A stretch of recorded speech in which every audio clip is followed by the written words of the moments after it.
Hasta hace un tiempo nadie hablaba de inteligencia artificial, pero en los últimos 3 años y medio pareció haberse vuelto algo cotidiano, e incluso hay gente que hasta la usa de psicólogo. En Bamboo Play, para hablar de todo esto, vamos a estar hablando con... Nacho Evangelista. Nacho, bienvenido a Bamboo Play. Muchas gracias. ¿Cómo va? Un placer tenerte acá. Para romper el hielo, me encantaría preguntarte sobre, ciertos miedos que tiene la gente. En principio fueron las tarjetas de crédito, después fue el internet, después pasaron a ser las redes sociales y hoy es la inteligencia artificial. ¿Por qué crees que la gente le tiene tanto vértigo a la innovación en la tecnología y a las nuevas cosas que van surgiendo? Por lo novedoso, en gran medida, porque no entendemos bien cómo funciona. Digo, las personas que diseñan esto todavía no están seguras de por qué pasan algunas cosas que pasan con la inteligencia artificial, y además las personas no entendemos bien cómo es que funciona tan bien a veces la inteligencia artificial, pero además pasa que es la primera vez que una tecnología se mete con algo que era tan nuestro como el lenguaje. Es la primera vez que una computadora se puede comunicar con una persona en el lenguaje de las personas. Me interesa eso que dijiste. Ni siquiera las personas que la están desarrollando están del todo convencidas. Eso es muy interesante. Es exactamente lo que dije. Ni siquiera los ingenieros de inteligencia artificial que trabajan en las grandes empresas, OpenAI, Google, Anthropic, tienen del todo claro cómo funciona la inteligencia artificial. Te explico por qué. Algo que están desarrollando ellos mismos. Exactamente. Porque estas inteligencias artificiales, más que creadas o diseñadas, son cultivadas. A mí me gusta esa expresión. En lugar de ser bloques que se ensamblan, estas son redes neuronales. Esa es la palabra técnica que usamos. Son programas de computadora que tienen miles de millones de parámetros, miles de millones de numeritos. Es como si uno tuviera miles de millones de perillas que puede tocar, y eso de alguna manera afecta a cómo se comporta la inteligencia artificial. Pero claro, son tantas, la escala de esto es tan grande que no sabemos bien qué perilla, qué numerito hace exactamente qué cosa en la salida, en el resultado final. No es que esta gente puede tocar una perilla y con eso hacer que ChatGPT sea más simpático o que dé respuestas más cortas. Es todo un conjunto de características que se modifican a la vez y que están interrelacionadas, y eso hace que a veces la inteligencia artificial funcione de manera inexplicable o que se comporte lo que decimos como una caja negra. Podemos decir entonces que el desarrollo de la inteligencia artificial, todo lo que estamos viviendo desde estos años, es básicamente prueba y error. Tiene una gran medida, una gran cuota de prueba y error. Es decir, que esto empezó cuando a estas tecnologías se les dio de comer una gran cantidad de texto. Estamos hablando de miles de millones de textos escritos por seres humanos, con la esperanza de que esta computadora pudiera identificar patrones y empezar a hablar como las personas. Y eso salió sorprendentemente bien. De hecho, antes de esto, el enfoque de la inteligencia artificial era procesar mediante reglas. Es decir, uno tenía un sistema que tenía, por ejemplo, si una persona dice hola, la computadora tiene que responder hola. Y era un conjunto de reglas estructuradas. Acá cambió el enfoque, es casi una fuerza bruta. Le tiraron un montón de texto a la inteligencia artificial con la esperanza de que la IA, insisto, aprendiera cómo hablan las personas. Y eso pasó y eso funcionó súper bien. Funcionó mucho mejor de lo que las personas esperaban. Porque uno pensaba que la inteligencia artificial solamente hablaba o escribía texto que parecía humano. Pero eso fue mejorando, y hace nada más un par de semanas la inteligencia artificial resolvió un problema matemático que hacía 60 años que no tenía solución. Un pibe desde su casa le tiró a ChatGPT este problema matemático y eso lo pudo resolver simplemente con una cuenta de ChatGPT paga. Entonces, pareció siendo una cosa que era para escribir texto como las personas y terminó siendo una cosa que resuelve problemas matemáticos, y nadie entiende muy bien por qué. Pero viene a romper con la estructura de la que nosotros pensábamos, de la que podía llegar a servir. Como por ejemplo, no sé, recuerdo que al principio la gente la usaba simplemente como un reemplazo de Google, por decirte alguno de los ejemplos, y bueno, se quedó demostrado que tiene muchas más posibilidades que eso. Totalmente. La gente le usaba como le parecía que había que usarla, porque tampoco hubo lineamientos claros sobre cómo Claro, usar no esto. vino alguien que nos dijo, Exacto. che, esto es así, se utiliza de esa manera. Como por ejemplo, no sé, enseñarte a manejar. Exacto. Tenés que pisar el embrague, acelerar, sino que acá es liberado a la creatividad de cada uno. Esto es súper potente, en muchos sentidos es disruptivo, porque puede hacer un montón de cosas, empodera a la gente a que pueda hacer cosas que antes no podía hacer, pero es una tecnología que tiene una adopción que es de abajo hacia arriba. en lugar de arriba hacia abajo. Muchas tecnologías potentes como el GPS, por ejemplo, fueron desarrollos militares. Es decir, hay instituciones del gobierno o grandes empresas que desarrollan algo y eso tarda meses o años en llegar a la población civil, al usuario común y corriente. Acá pasa al revés. Es una tecnología súper potente que la puede usar cualquier persona hablando como habla con un amigo. Entonces, eso es lo novedoso. Una tecnología que va de abajo hacia arriba. Los usuarios la usan, las personas comunes la usan y las instituciones todavía no regulan o no reglamentan, tampoco capacitan. Las empresas no capacitan, los medios de comunicación no capacitan a sus empleados, las universidades no tienen lineamientos claros de cómo usar esto, pero los estudiantes, los docentes, todo el mundo la usa. Con este concepto que me dejás, me das el pie perfecto para la siguiente pregunta, con el concepto de abajo hacia arriba. De paso te voy a citar en una frase que dijiste que en una de tus columnas que la IA hoy por hoy está por debajo de las capacidades humanas, que está simplemente para asistir. Pero con todo esto que me contás, que va de abajo hacia arriba, que cada vez se evoluciona más y con la prueba y error cada vez se va haciendo más grande, ¿va a llegar algún momento en el que nos va a superar?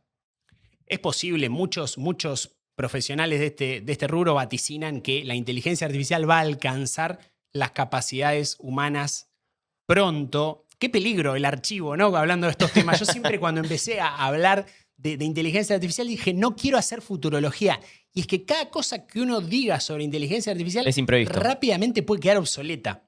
Entonces, es real, muchos expertos coinciden en que todavía no estamos en una inteligencia artificial general, es decir, una inteligencia artificial que sea tan buena como los humanos en cualquier tarea o al menos en un rango muy amplio de tareas. Ese es el concepto de inteligencia artificial general o AGI, por sus siglas en inglés, de Artificial General Intelligence. Pero hay muchos que dicen que eso va a ocurrir en los próximos 5 o 10 años. Uno de los referentes que a mí me gusta mucho seguir y consultar es Demis Hassabis. Demis Hassabis es el CEO de DeepMind. DeepMind es una de las empresas de Google que hace investigación en términos de informática. Este tipo ganó el premio Nobel por sus investigaciones en inteligencia artificial y cómo eso se puede aplicar a la biología y a la química. Y el tipo dice, estamos en las puertas de la inteligencia artificial general. Vamos a tener que recordar estos años 2025-2026 como el año donde la inteligencia artificial empezaba a aparecer, como los Como algo albores, lo los más inicios. básico. Exacto. Como que dice que de acá en adelante todo puede mejorar. Porque hay otro concepto que es el de la inteligencia artificial que se mejora a sí misma. Porque hasta ahora hay mucha cabeza humana puesta en estos desarrollos. Pero cada vez más las empresas usan inteligencia artificial para programar. Entonces, ¿qué va a pasar cuando una inteligencia artificial programe las mejoras de la propia inteligencia artificial? Va a haber como una mejora, una automejora recursiva. Va a empezar un círculo vicioso, una exactamente. cadena de mejoras que, Podría pasar una cosa así y eso nos podría abrir las puertas a la inteligencia artificial general. que hoy por hoy es una incógnita. Hoy por hoy es un constructo hipotético, un concepto hipotético, pero existe de la inteligencia artificial de dominio limitado, que es como calificamos a ChatGPT, porque en cierta forma decimos que tiene una frontera irregular. Hay cosas que ChatGPT hace muy bien y después hay cosas que ChatGPT hace muy mal o que no resuelve bien o que se equivoca. Entonces, estamos hablando de una inteligencia de dominio limitado, inteligencia artificial de dominio limitado. El paso siguiente es esta inteligencia artificial general. Y hay un concepto hipotético que es el de superinteligencia, es decir, una inteligencia que sea más capaz que los seres humanos en cualquier tarea. Eso se va a llamar el próximo paso. La superinteligencia es cuando lleguemos es el a último, exactamente, el último escalón de este desarrollo de inteligencia. Eso por ahora es teórico, es hipotético, pero existe como concepto. Bien, y yo te quiero cantar retruco ahora, porque recién me decías que la inteligencia artificial, incluso en la frase que yo te nombré, todavía no supera al humano o no, ni siquiera se acerca a las capacidades que tenemos las personas. Pero recién, por ejemplo, también me dijiste que resolvió un problema matemático que hace 60 años que no se podía resolver. O, por ejemplo, hace un ratito en la charla que diste, que aprovechamos, estamos en el Instituto IESER, comentaste que le ganó una partida de ajedrez en la década del 90 al mejor jugador de ajedrez del momento. ¿Cómo se explican esas cosas entonces? Exacto. Hace muchas cosas muy bien, no hace todas tan bien como los humanos. Hay dominios donde una inteligencia artificial se saca más puntos que un humano. Eso existe hoy por hoy. Bueno, entonces, pero son dominios aislados. Eso quería decir, eso quería marcar. Entonces, sí lo puede superar, pero en aspectos particulares. Aspectos particulares, No en la tareas generalidad. aisladas, no en la generalidad. Ese es el concepto de inteligencia artificial general. La inteligencia artificial más concreta para superar al humano fue Deep Blue, esta computadora de la empresa IBM que derrotó a Kasparov en el 97. Pero ahí solamente jugaba al ajedrez la computadora. Hoy por hoy tenemos una inteligencia artificial que hace de todo prácticamente. Y en algunas cosas lo hace tan bien o mejor que los humanos, pero no en todas. Claro, sería como que Deep Blue, si lo sacabas del tema ajedrez, no iba a poder realizar no servía nada. para nada. Exacto. No servía para nada. Excelente. Bueno, vamos a avanzar. Ahora quiero preguntarte específicamente del impacto de la inteligencia artificial que está teniendo en el último tiempo. Y recién en la presentación hablábamos de que en los últimos años por ahí no se hablaba demasiado cuando recién salió en el 2022, era toda una novedad. Y también es otra realidad que en el último tiempo avanzó demasiado. ¿Cuánto avanzó la inteligencia artificial en el último año y medio? Muchísimo. Vos mencionabas cómo evolucionó esto en los últimos años. Ayer hice el ejercicio de buscar en Google Trends la evolución del término IA, las búsquedas del término IA. Uno puede, a partir de las herramientas de Google, ver cuánto se consultaba en su buscador el concepto IA. Y la realidad es que prácticamente no se consultaba, y a partir de 2022 hay un crecimiento exponencial de las búsquedas del término IA, y hoy, mayo de 2026, es el punto donde fue más consultado de la historia. Y esto parece que va a seguir creciendo, es decir, que va a seguir evolucionando el término y va a seguir estando en boca de todos y cada vez de más gente. Claro, como que el peak va a seguir siendo a medida que sigamos el avanzando. El peak es hoy, pero a lo mejor volvemos a buscarlo en junio, julio, y el peak es de nuevo junio, julio. Entonces, esto avanza muy rápido, esto alcanza cada vez a más gente. Es decir, hay mucha gente que no se había metido y que ahora ya se está metiendo. Y aparece también otro concepto que surge el año pasado y finales también te diría del 2024, que es el concepto de agencia. Hoy hablamos de los agentes de inteligencia artificial. Es decir, uno no tiene solamente un chatbot con el que conversa, sino que la inteligencia artificial puede realizar acciones. Es decir, no solamente escribe, sino que decide manejar tu pantalla, hacer clic en alguna parte de tu pantalla, que programa por vos. Los agentes aparecen primero en el dominio de la programación, es decir, agentes que escriben código como un programador, lo validan, lo verifican y lo corrigen. Es decir, que tienen cierta autonomía para trabajar. Perdón, los agentes, a ver si lo entiendo de buena manera, ¿vendrían a ser personas que están capacitadas para el mejor manejo de la inteligencia? No, son agentes de inteligencia artificial. Son los propios agentes de inteligencia artificial. Es ChatGPT ahora pudiendo controlar tu navegador. Es Claude de la empresa Anthropic pudiendo controlar tu navegador. Realizando tareas que antes, por lo general, la realizaban personas. Exactamente. Y las personas que logren manejar de mejor manera a esos agentes, que después, como bien dijiste, actúan solos, ¿van a ser las que mejor entiendan el trabajo y seguramente optimicen mejor las cosas en el futuro? Todo parece indicar que hoy es una habilidad indispensable. Ya no solo manejar la inteligencia artificial. Hace 2 años hablábamos de una habilidad para el futuro, era saber comunicarse con la inteligencia artificial, saber escribir un prompt. Bueno, el futuro ya llegó y ahora eso es el piso, comunicarse con la inteligencia artificial. Hoy tenemos que hablar de manejar agentes, controlar agentes. Entonces empiezan a aparecer en la escena herramientas como Claude Code, una que usan muchos programadores, Codex, otra herramienta para programar con inteligencia artificial. Pero uno no programa, uno le da la instrucción a una inteligencia artificial, a un bot, a un agente de IA para que resuelva una tarea por uno. Entonces puede diseñar una aplicación. Y entonces estamos viendo gente que nunca programó, que de repente con ayuda de inteligencia artificial, de agentes de inteligencia artificial, está diseñando aplicaciones. Llevando también a todos los rubros, por ejemplo, gente que no es diseñadora gráfica, que de repente está diseñando con inteligencia artificial o comunicando o haciendo cualquier tarea. Sí. En cierta forma, la inteligencia artificial baja la barrera de acceso a un montón de conocimiento. Es decir, hay un montón de gente que no podía diseñar y diseña, o que usa herramientas creativas y genera imágenes, genera contenido con inteligencia artificial, edita videos con inteligencia artificial. Entonces, uno puede avanzar sobre dominios o sobre disciplinas sobre las que antes no podía, porque el nivel de acceso, el costo de tiempo y de recursos que eran necesarios para meterse en diseño, en edición, eran muy altos. Hoy por hoy, la inteligencia artificial permite que mucha gente se meta con esas cosas. Ahora, el problema que viene con eso es que hay como una democratización del expertise. Es decir, que parece que todo el mundo sabe de hacer de todo, sabe de todo, porque Vos le pedís algo a ChatGPT y rápidamente tenés una imagen muy bien hecha. Ahora, probablemente a esa imagen le falte criterio de diseñador. Entonces, no es que cualquiera pueda hacer cualquier cosa. Siguen siendo necesarios, importantes, indispensables, te diría, las habilidades de todas esas disciplinas. Pero la realidad es que cualquiera puede acceder fácil a un prototipo. Esa es la explicación de por qué hoy todavía la IA sirve para, digamos, asistir y no para reemplazar del todo, simplemente por el criterio de una persona. Todavía se está valorando el criterio de una persona y un poco pasamos ese momento donde pensábamos que todo lo iba a hacer la inteligencia artificial, que la inteligencia artificial iba a escribir todo.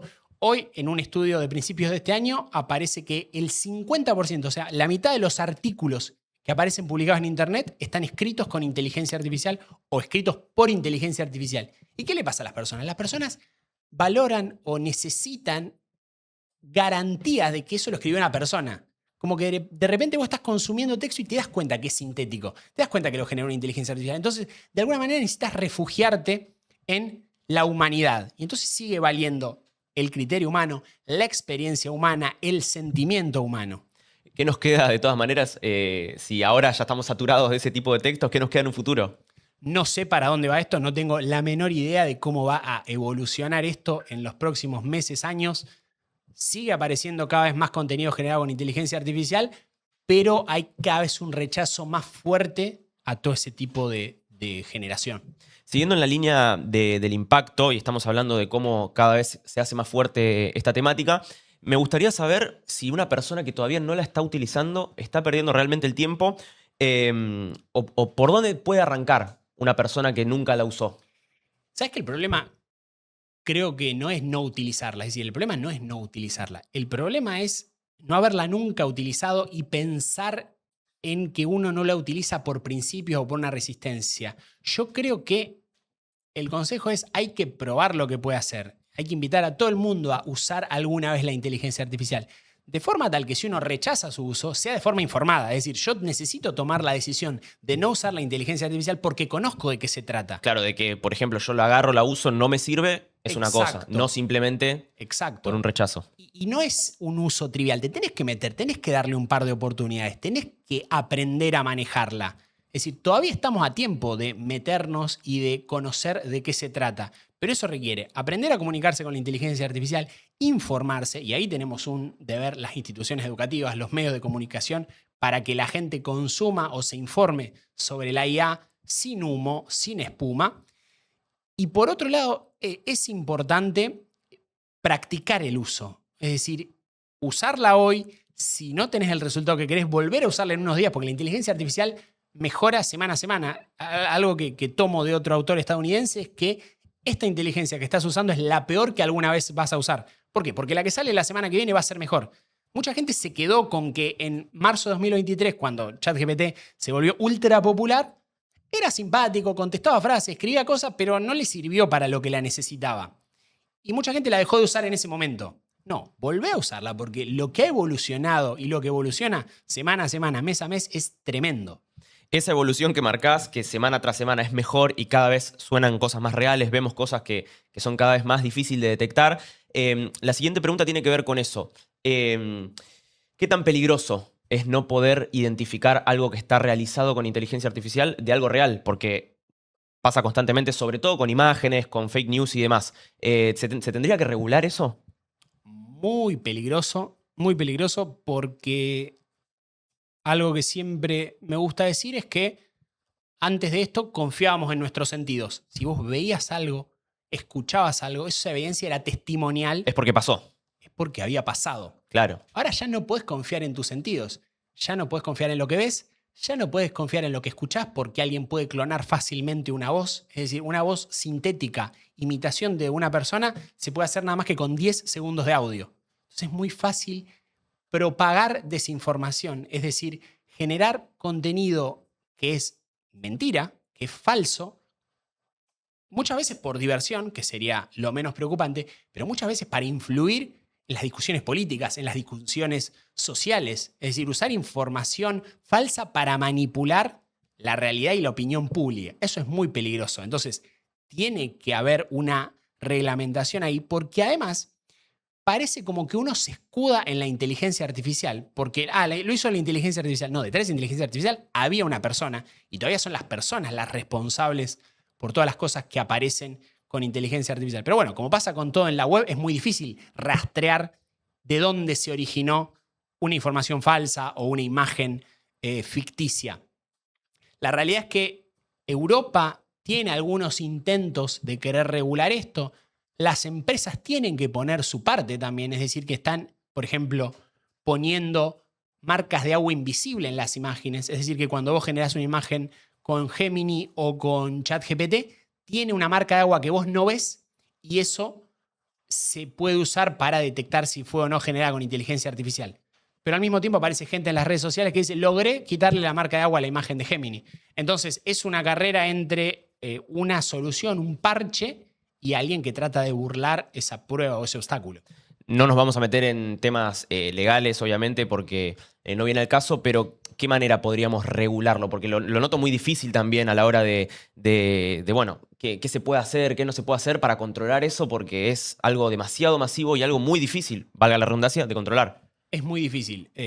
Unas iniciativas tienen que ver con poner a las empresas como parte responsable, es decir, que las empresas dueñas de estas inteligencias artificiales tengan cierta responsabilidad sobre todo lo que se genera con esa IA. También hay ideas que están relacionadas con que aparezca algún organismo internacional que de alguna manera regule todas las iniciativas de inteligencia artificial. Pero la realidad es que es un problema abierto y la solución no es fácil. Estábamos hablando, bueno, justamente todo el tiempo de si es productiva, si entorpece, fue un eje de esta charla. Un estudio realizado por la Unión Industrial Argentina dice que el 68% de las empresas del país todavía no invirtieron en inteligencia artificial. Y esta pregunta, ya metiéndome en el mundo empresarial e industrial, quisiera saber qué tan mal están haciendo en no invertir en inteligencia artificial. Bueno, en contraposición a eso aparecen otros estudios internacionales donde se ve que las empresas invierten dinero en inteligencia artificial y aún no están viendo el retorno de esas inversiones. Es decir, que ponen un montón de guita, pero eso no mejora sustancialmente el rendimiento de estas empresas o los ingresos de estas empresas. Entonces, es otra pregunta abierta. ¿Cómo esto impacta al mercado laboral y al mundo corporativo, empresarial, industrial? No está claro todavía. Hay, como decíamos al principio, gente que empieza a usar la inteligencia artificial de modo desordenado. Los empleados la usan, las empresas no toman una decisión estructural y orgánica sobre cómo implementarla. Entonces, la recomendación es siempre aprender sobre esta herramienta. Claro, como que las empresas, yo noto al menos desde afuera, que muchas veces se compran estas suscripciones, pero es a modo de, entre comillas, ver qué onda y que los empleados y demás puedan automatizar las tareas según sus necesidades, pero no hay un plan claro, una estructura de utilización de inteligencia artificial. Exactamente, muchas veces es contratar porque es cool, porque está bueno, porque todo el mundo habla de inteligencia artificial, entonces, ¿cómo nuestra empresa no va a tener inteligencia artificial? Le pagamos una suscripción a todos los empleados. Bueno, esa no es la forma de implementar la IA. Tiene que haber algún plan. Con el paso del tiempo seguramente se vaya encontrando. Seguramente. Muchas empresas hacen un chatbot para tratar con los clientes. Entonces, eso es lo más fácil, porque vos tenés un chat con el que tus clientes pueden chatear. Y entonces vos con eso ya podés decir, hacemos inteligencia artificial. ¿Y eso en qué cambió el negocio? En nada. De hecho, muchas veces los clientes se enfurecen por tener que tratar con un chatbot en lugar de con una persona. Entonces, eso que parece hacer inteligencia artificial, por hacerlo sin un plan, hacerlo indiscriminadamente, meterle IA a todo, termina siendo muchas contraproducente. veces perjudicando, exactamente. Un poco la inteligencia artificial decimos que es el nuevo pistacho.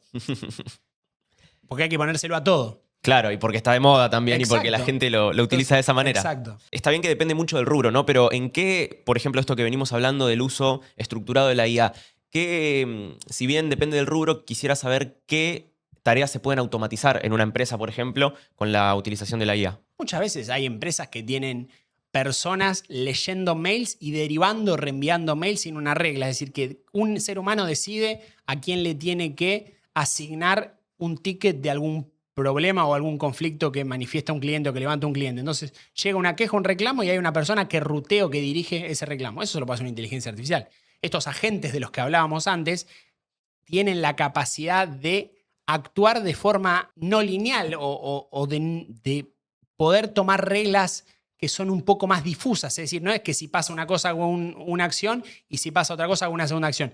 Pueden tener cierto criterio, que por supuesto una persona lo tiene que imponer o lo tiene que escribir, y la inteligencia artificial podemos dejarla que decida o que tome decisiones sobre ese proceso del trabajo.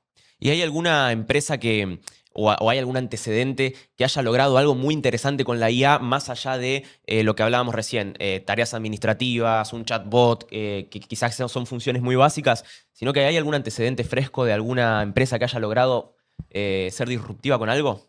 La verdad es que hay muchos casos aislados. En este momento no sé si podría precisarte alguna. En Estados Unidos se está empezando a hablar de las no human companies, es decir, empresas Que son completamente manejadas completamente manejadas por inteligencia artificial. Tienen distintos empleados, que son distintas inteligencias artificiales que operan y llevan adelante el negocio. Y metiéndonos más en el plano local, en el plano nacional, quisiera saber si la incorporación de la inteligencia en la cotidianidad de las empresas, que como vemos es ascendente, si bien todavía la mayoría no las utiliza, quisiera saber si es muy caro para una empresa adquirir una suscripción de inteligencia artificial para sus empleados, o si ya es algo accesible en general para las empresas de nuestro país o para el uso cotidiano. Mira, muchas veces no se trata de algo muy costoso. No hay que hacer un gran departamento con un montón de personas en investigación y desarrollo. A veces es tomar la decisión, empoderar a las personas, porque muchas veces se da que los mejores usuarios de esta herramienta son personas que no vienen del palo de sistemas. Entonces, vos no tenés que crear un nuevo departamento para hacer todos estos desarrollos, sino que empoderando a distintos actores, a distintos mandos medios de las empresas, se pueden empezar a plantear pequeñas soluciones o pequeñas automatizaciones sin hacer un despilfarro de dinero. Ya nos vamos acercando al final de la entrevista. Quisiera hacerte ahora algunas preguntas más del uso cotidiano, del uso social y demás. A lo largo de la entrevista estuvimos mencionando el uso cotidiano, justamente, valga la redundancia, de la inteligencia. ¿Cuál es el mayor error que por ahí cometemos las personas en el uso básicamente diario de la inteligencia? Cosas que quizás no son tan productivas. No sé si con cosas que no son tan productivas. Yo diría que uno de los principales errores es verla como una entidad imparcial. Uno parece que al estar comunicándose con una máquina, está trabajando con algo que es infalible o imparcial. Y muchas veces pasa todo lo contrario. La inteligencia artificial tiende a favorecer nuestras propias ideas o a realimentar un círculo de pensamiento. Nosotros vamos con una idea y la inteligencia artificial te dice, esa idea está buenísima. Y te lleva por un camino que a lo mejor es un punto ciego. Entonces, un poco el desafío está en parar a la inteligencia artificial como un sparring, sería, digamos, como alguien que te tira algunas trompadas en tu propio proceso de pensamiento. No siempre para realimentar tu idea o para hacerte creer que tu idea es la mejor, sino para cuestionarla. Entonces muchas veces pasa eso. Se usa la inteligencia artificial como viene y esa inteligencia artificial como viene tiende a ser aduladora, complaciente, a estar de acuerdo con nosotros. Entonces, sucumbir ante eso es un error. Bueno, hay mucha gente que recomienda justamente para la utilización de la inteligencia no decirle qué te parece esto, porque lo que decías vos recién tiende a decirte que está bárbaro, por más de que no sea de esa manera, sino de plantearle lo contrario. ¿Qué mejorarías de esto? ¿Qué está mal de esto que te estoy planteando? A ver si ahí capaz que podemos jugar un poco más al sparring este que me estás comentando. Sí, hay algo de eso. También leía en las redes hace poco una idea de decir, bueno, mira, tengo esta idea, pero vamos a hacer un escenario hipotético. Esta idea fracasa en un mes.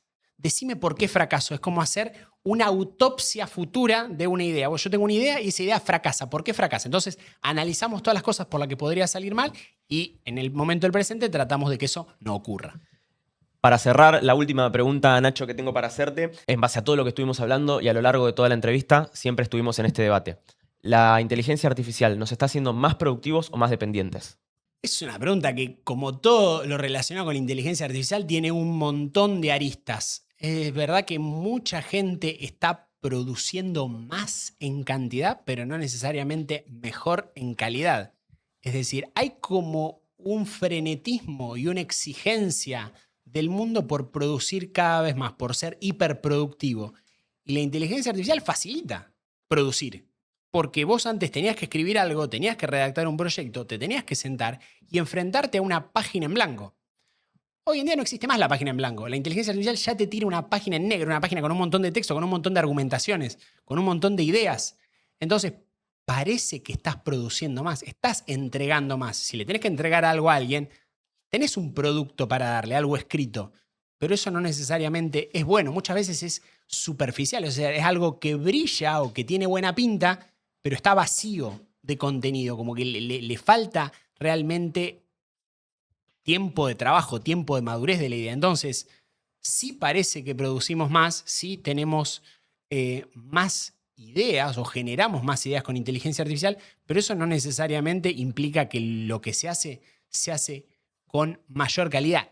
Y al mismo tiempo, con esto de la hiperproductividad o el hecho de generar tanto con inteligencia artificial, parece que siempre hay que estar generando. Entonces, aparecen estudios que dicen que la inteligencia artificial está quemando la cabeza a la gente. Es decir, que la gente parece que con inteligencia artificial hace más, entonces en lugar de aprovechar el tiempo libre que le podría quedar, gasta más tiempo en producir más cosas con inteligencia artificial, entonces se genera un círculo vicioso donde la gente termina muy exhausta. Y eso se traslada a la vida personal y a la vida cotidiana de cada uno. Lo decíamos en el inicio, en la apertura de la entrevista, donde hay gente que increíblemente hasta la usa de psicólogo. Eso es, ¿qué tan perjudicial es? Primero y principal. Y segundo, si sigue la línea en esto de que la gente por ahí se puede llegar a volver dependiente de una inteligencia artificial, tanto así que le brinda sus emociones a las manos de la inteligencia. Por donde lo mires es un problema eso. Tiene que ver con esta de la inteligencia artificial aduladora.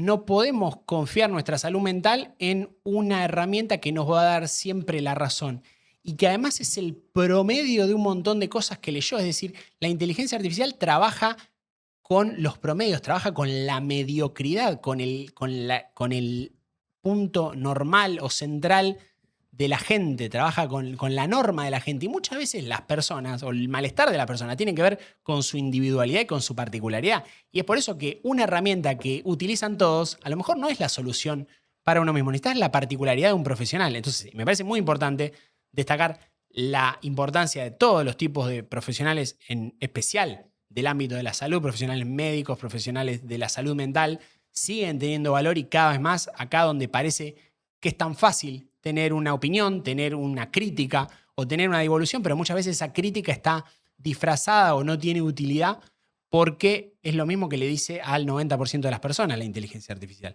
Entonces, mucho cuidado con la sobredependencia. Cuando uno usa la inteligencia artificial para generar algo, está probablemente no desarrollando esa habilidad.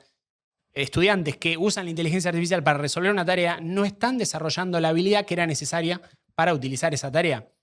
Y por otro lado, en esto de que todo el mundo genera cosas con inteligencia artificial, tenés que... lo que ocurre es que muchas veces vos entregás algo con inteligencia artificial y toda la carga que vos te sacaste encima haciéndolo rápido recae sobre la persona que tiene que controlar eso. O sea, revisar algo que hizo la inteligencia artificial es muy desgastante, porque muchas veces tiene mucha pinta de estar bien, tiene buena forma, pero de contenido está vacía. Entonces, eso, muchas veces cuando hacemos cosas con inteligencia artificial, le tiramos la pelota a la persona que recibe esa tarea o ese producto y es muy agotador. Nacho, con esta reflexión te agradecemos por venir, por pasarte por Bamboo Play y por todas las ideas y los criterios que nos has dejado. Un placer, gracias. Hasta la próxima.